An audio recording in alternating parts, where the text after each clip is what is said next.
October 30th, 2025. Stellantis announces third-quarter earnings that beat revenue forecasts. The stock crashes 10%. A guy walks into a Jeep dealership in 2024, ready to upgrade. 4 years earlier, he'd bought a Gladiator Sport for $34,850. Base model, manual transmission, got the job done. Now he's looking at the Rubicon on the showroom floor. Same truck, basically. Same off-road capability he needs. Double the price. He posts online later, "I am hard-pressed to see what has been added that could possibly warrant 2 times the price." He walks past the salesman and leaves. A woman shows up that same year for her 4th consecutive Jeep Grand Cherokee. She's been buying them since 2014. 3 previous cars, all Grand Cherokees, all sub-$400 monthly payments with nothing down. She knows exactly what trim level she wants, what color, what she can afford. The salesman tells her the new one requires $4,000 down and $750 a month for the same car. She writes later, "Well, the big change in the buying environment is going to be I don't buy your car." She buys a Toyota instead. In 2021, Ram sold 569,000 trucks. By 2024, that number was 373,000. That's 196,000 customers per year who wanted Ram trucks and bought something else. 3 different people, same pattern. They didn't stop wanting trucks. They stopped being able to afford the ones they'd always bought. This is the story of how Stellantis, the company that owns Jeep, Ram, Dodge, and Chrysler, destroyed America's most beloved truck brands in less than 4 years. Not through bad products, through arithmetic that forgot who was doing the math. When French automaker PSA merged with Fiat Chrysler in 2021, they created the world's 4th largest car maker overnight. At the helm, Carlos Tavares, the Portuguese executive who'd quadrupled Peugeot's value. Industry insiders called him a samurai. Between 2018 and 2020, these brands were dominating. Jeep Gladiator sales doubled. Ram became America's 2nd best-selling truck, with over 700,000 sales in 2019. Dodge muscle car sales shot up 29%. But Tavares wasn't measuring success. He was measuring margins. Here's his logic. Why sell 10 affordable trucks when you could sell 5 expensive ones, cut distribution costs, and pocket more per unit? The whole automotive industry was moving this direction. Then COVID hit, and suddenly everything seemed to prove him right. Pandemic disrupted supply chains sent car prices through the roof. Average car price jumped from $37,000 in 2019 to $47,000 by 2021, a 27% increase. The Federal Reserve dropped interest rates to near zero. The semiconductor shortage constrained supply even further. Dealership markups shot up 144%. Automakers were printing money. For Tavares, this wasn't a temporary condition. This was the new reality he'd been preparing for. Starting in 2021, Stellantis rolled out premium models with eye-watering prices. The Jeep Grand Wagoneer launched between $70,000 and over $100,000. That Gladiator Sport that started at $34,850, now $39,035 base. But dealers only stocked the $70,000 Rubicon. Ram took the trophy for biggest MSRP jump. The Ram 1500 TRX now started at $76,780. Less inventory, higher prices, fatter margins. The plan seemed foolproof. It wasn't. Ram sales peaked at 569,000 in 2021. By 2022, sales dropped to 468,000. 100,000 lost customers in 1 year. 2023 brought 444,000. 2024 hit 373,000. In 3 years, Ram lost nearly 200,000 annual sales. Jeep collapsed to 587,000 units. By Q3 2024, Stellantis reported a 27% revenue plunge and 20% drop in vehicle shipments. U.S. market share fell from double digits to 7%. Dealers watched inventory pile up with nowhere to go. In August 2024, the National Dealer Council did something dealers never do. They published an open letter directly condemning their own CEO. Not leaked to press, not privately sent, published, public execution.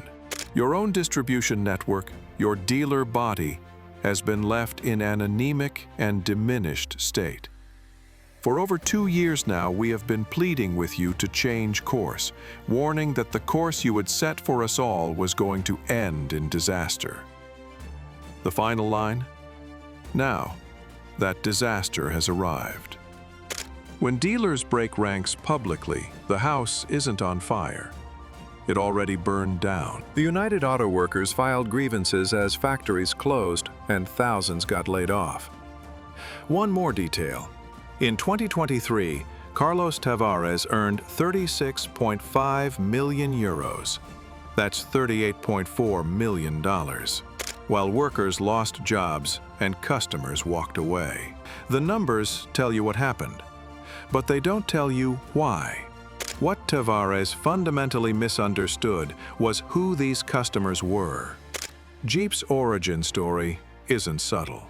The Willys MB military vehicle from World War II earned the nickname Jeep from soldiers who relied on it to survive. That heritage doesn't whisper luxury. It screams durability and accessibility. Ram trucks built their reputation as reliable workhorses for middle-class contractors, farmers, small business owners. These were tools for making a living, not status symbols. Stellantis already owned actual luxury brands, Maserati, Alfa Romeo. But Jeep and Ram served aspirational middle-class buyers who saved up to afford them. Accessible American dreams that said, "You made it," without requiring you to already be rich. That's the category mistake. Tavares treated working-class brands like luxury products because the math looked similar during an anomalous market spike. But working-class customers and wealthy customers react differently when conditions change. Wealthy buyers adjust their portfolio. Working-class buyers adjust their expectations of who deserves their loyalty. The Gladiator customer captured it perfectly. Nothing had been added to warrant double the price. Grand Cherokee woman said it even more directly. If the buying environment changed that much, so would her choice: to not buy. She didn't stop being loyal because she's fickle. She stopped because the transaction changed. For 3 cars, Stellantis delivered reliable vehicles at prices she could afford. When they stopped doing that, she stopped buying. That's not betrayal. That's math. By July 2023, interest rates climbed back to 5.5%.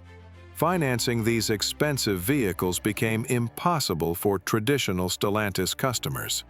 The company had priced out the exact people who built these brands while rates were low. Then, rates normalized. Industry analysts spelled it out. Customers just can't afford this. Fundamentally, they have a product mismatch for the market. Translation? You built trucks for working people, then decided only rich people should buy them, then acted surprised when working people bought trucks somewhere else. Stellantis isn't the first company to confuse short-term market conditions for permanent strategy. This pattern shows up everywhere. Tech companies that overhire during boom times, retailers that expand during temporary surges, media companies that mistake platform growth for content quality. The mechanics change, but the mistake stays the same. Confusing who's buying with why they're buying. December 1st, 2024. The board accepted Carlos Tavares's resignation, citing different views. Corporate speak for firing him. His departure came less than 2 months after he'd announced his planned 2026 retirement. They couldn't wait that long. Stellantis appointed Antonio Filosa as new CEO in May 2025, a 25-year company veteran who started as a night shift paint shop supervisor. The anti-Tavares. Filosa inherited a company in crisis. April 2025, Stellantis suspended financial guidance entirely, essentially admitting they had no idea what happens next.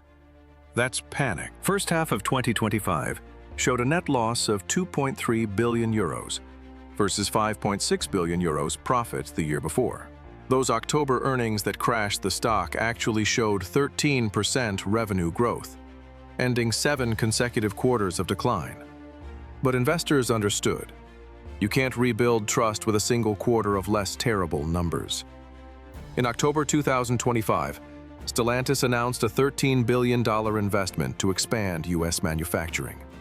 They're reopening the Belvidere, Illinois plant, the one they'd closed during Tavares's margin optimization, for Cherokee and Compass production. 5,000 jobs returning to a town that had lost them. Good headlines, necessary moves. Still, not enough.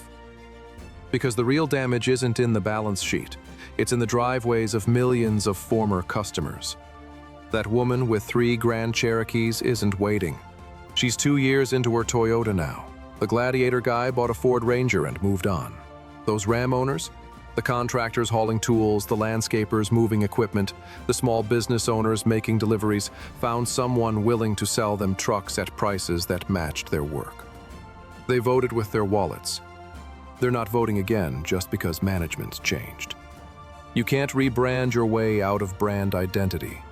Jeep means World War II durability accessible to regular people. Ram means blue-collar reliability without a 6-figure income requirement. These identities took decades to build. Specific promises to specific people at specific prices. Brand loyalty isn't unconditional love. It's a transaction.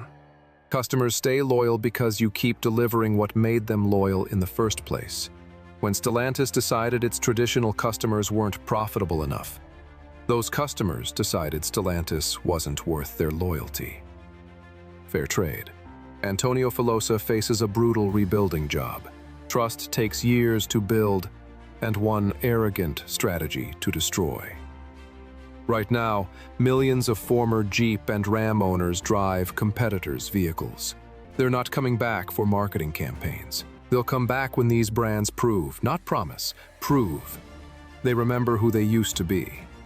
Until then, watch what happens when corporations confuse temporary market conditions for permanent reality. Watch what happens when executives mistake margin optimization for strategy. Watch what happens when companies forget that customers aren't owned assets on a balance sheet. They're people with options, memories, and the ability to leave.